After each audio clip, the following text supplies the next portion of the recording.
Hello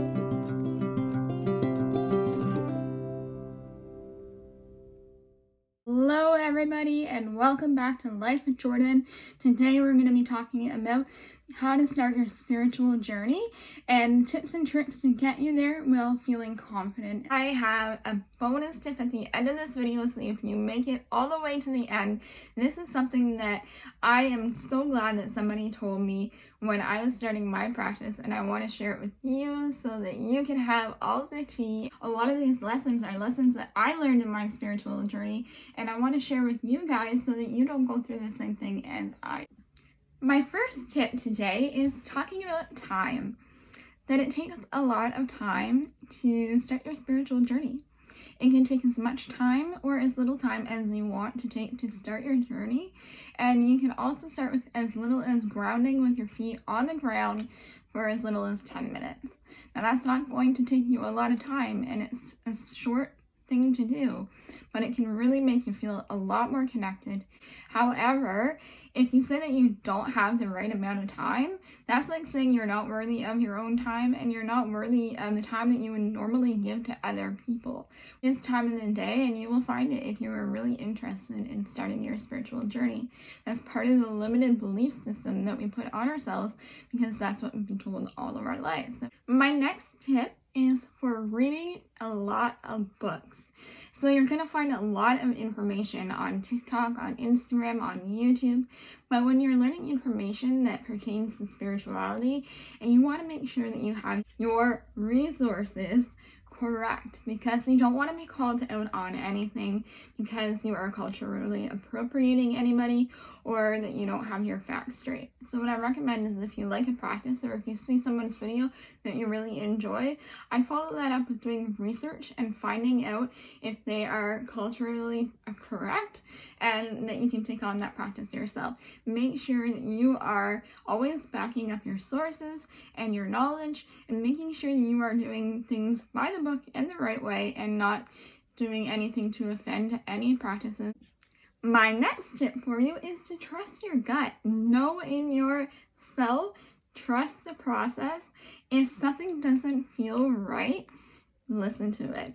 There is a reason why it doesn't feel right, and if you don't listen to that process, that situation, that lesson is going to continue to roll back into your life for as long as it takes for you to remember that or learn that lesson. And that's an uncomfortable lesson to learn in itself. Trust me, my friends, I have been there. This one is gonna make the internet hate me.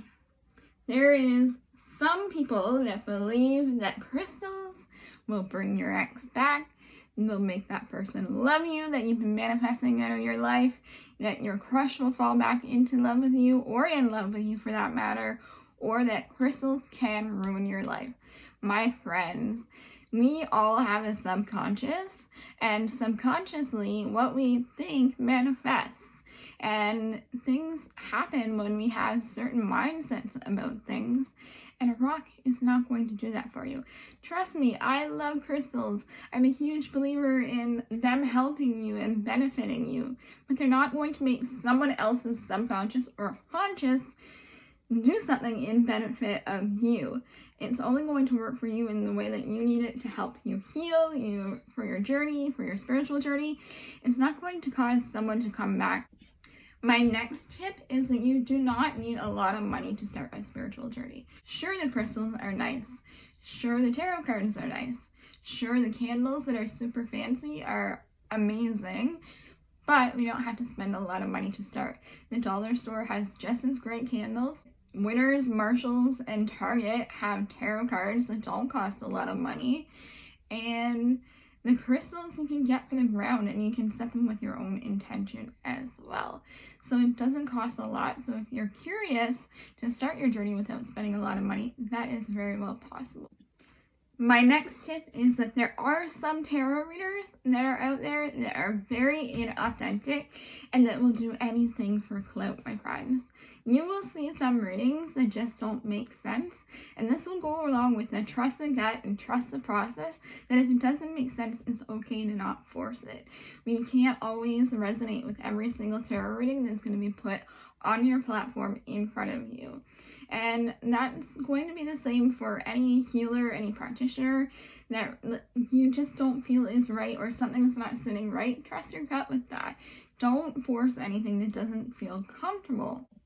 Editing Jordan, again, I just wanted to let you know there are some people out there that are fake tarot readers that will reach out to you on your DMs asking you to do readings for you, and they will ask you for money, where most people who are actual tarot readers and do it for a living will never ever reach out and ask you to have a reading with them. They want to make sure that you're the one reaching out to them and make sure that the connection is there. My next tip for you is sacred space is sacred space.